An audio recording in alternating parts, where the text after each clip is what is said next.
I am Maria Garcia Fleury. The great cry of Advent is to prepare the way for our God who comes to us.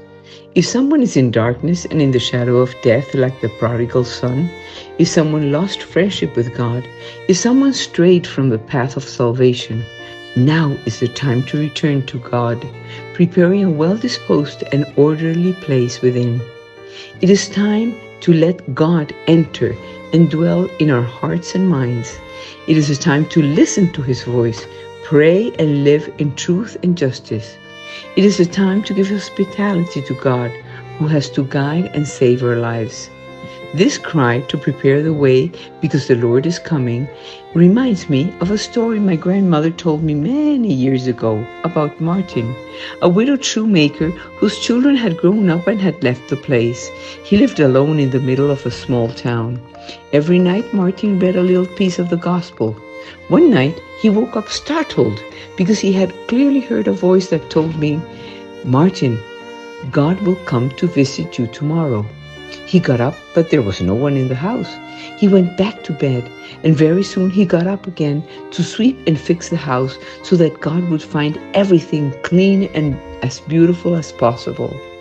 He set up a pot to make his best food for when God arrived to offer him to eat. He looked out the window all the time to see if he saw God coming.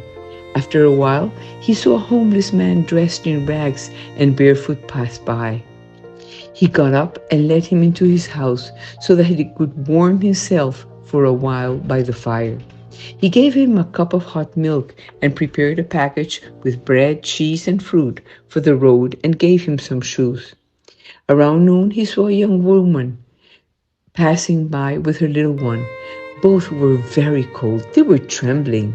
He also ushered them in and sat them down at the table and took some of the soup he was preparing out of the pot for when God arrived.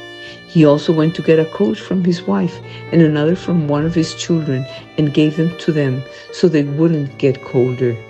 As the day progressed, Martin felt sad because God was not coming, and that's when the bell rang, and it was a drunk man saying, "I'm thirsty." Martin settled him on the table, took him out a jug of water, and put a plate in front of him with the remains of the midday soup.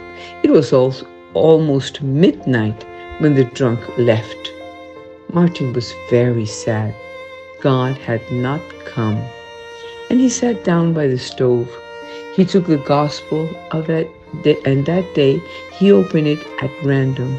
And he read, "Because I was hungry and you gave me food. I was thirsty and you gave me to drink. I was naked and you clothed me. Every time you did it to one of my little ones, you did it to me." The shoemaker's face lit up. Of course, God had visited him, not once, but 3 times.